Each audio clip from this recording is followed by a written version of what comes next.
mu ntumbero yo gushira mu ngiro ingingo zitandukanye zafashwe n'abakuru b'ibihugu bigize umuryango wa Afrika y'ubuseruko zerekeye ukugarukana amahoro mu buseruko bwa Republika iharanira intwaro rusange ya Kongo.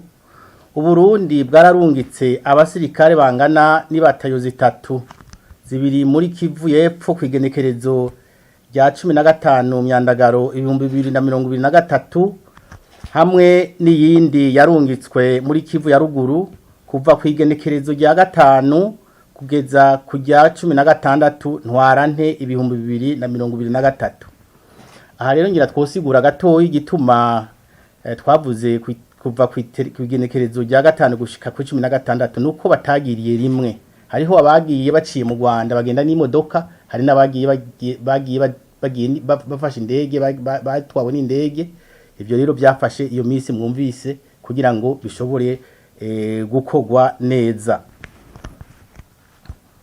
Kuva bashitse mu karere bakoreramwo, abasirikare b'abarundi baragiye ku kivi bisunza amategeko ajanye n'igikorwa bahawe, kandi ivyo barangura birashimwa cyane aho bariko barakorera hose. Muri Kivu y'Epfo abasirikare b'abarundi n'aba Republika iharanira intwaro rusange ya Kongo barakoreye hamwe mu bikorwa byo kugarukana umutekano muri ako karere. Imigwi yitwaje ibigwanisho igizwe n'imvukira za Republika iharanira intwaro rusange ya Kongo yahisemwo kubishira hasi. Nayo imigwi iva hanze y'ico gihugu harimwo n'imigwi y'abarundi yaragwanijwe n'abasirikare ba Republika iharanira demokarasi ya Kongo bafatikanije n'abo Burundi. Ubu barashwiragiye kandi izo ngabo zirabandanya igikorwa cyo kubarondera iyo binyegeje. Turetse ivyo duhejeje kuvuga, abasirikare ba Republika iharanira intwaro rusange ya Kongo hamwe n'abo Burundi barakoze kandi igikorwa cyo kuhuza imigwi y'abene gihugu itandukanye yari ifitaniye amatati. Ivyo bikaba byatumye umutekano wiyongera muri ako karere.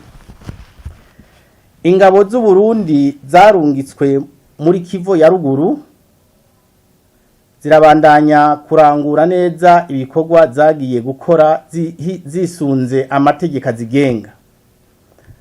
Bamaze gushika ku birindiro byashinzwe n'abakuru b'ingabo zo mu bihugu bihurikiye mu muryango wa Afrika y'ubuseruko, abasirikare b'abarundi bariko bararangura ibikorwa bikurikira: gucungera umutekano w'abene gihugu n'ivyabo, gucungera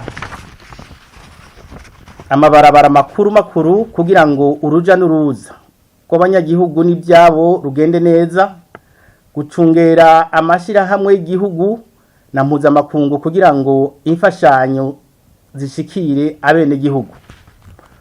Mu ntumbero yo gushira mu ngiro ibikorwa bajejwe, abasirikare b'abarundi barungitswe muri Kivu ya ruguru bamaze gukora ibitari bike. Twovuga nk'ibi bikurikira: ugukizura mu ntumbero yo kugwanya abagizi ba nabi, gukingira iby'abene gihugu mu kubuza imigwi yitwaje ibigwanisho kwiba ibitungwa n'ayandi matungo, ivyatswe iyo migwi y'ibisuma yitwaje ibigwanisho bigasubizwa bene byo, gucungera umutekano w'abategetsi bari mu ngendo zitandukanye, kwitaho abene gihugu bakomeretse mu kubashikana ku mavuriro, gukomeza umubano mwiza hagati y'abasirikare n'abene gihugu. Muri Kivu ya ruguru no muri Kivu y'Epfo, ingabo z'u Burundi zamana ntaryo zisunga amategeko mu kurangura ibikorwa zijejwe. Naho abasirikare b'abarundi bashira mu mwe tudasanzwe mu kugarukana amahoro n'umutekano muri Repubulika iharanira intwaro rusange ya Kongo, birababaje kumva abantu bamwe bamwe bafise intumbero yo guhuvya abantu babicishije kumbonesha kure y'u Rwanda RTV bifatira mu gahanga ingabo z'abarundi zikorera muri Kivu ya ruguru, bazagiriza ibintu bidafise ishingiro mu kuvuga ko izo ngabo zicuditse n'imigwi yitwaje ibigwanisho, ko bayigisha kugwana bakabaha mbere n'ibigwanisho. Ivyo binyoma bashikirije ni igituzi gikomeye ku basirikare b'abarundi, bisanzwe bizwi ko aho barungitswe hose barangura neza ibikorwa bashinzwe. Urwego rwo kwivuna abansi rw'u Burundi rurabeshuje kwivuye inyuma ayo majambo mabi atawuzi ico agamije. Abasirikare b'abarundi ntibigeze bakorana n'umugwi n'umwe witwaje ibigwanisho kandi ntibarota babikora.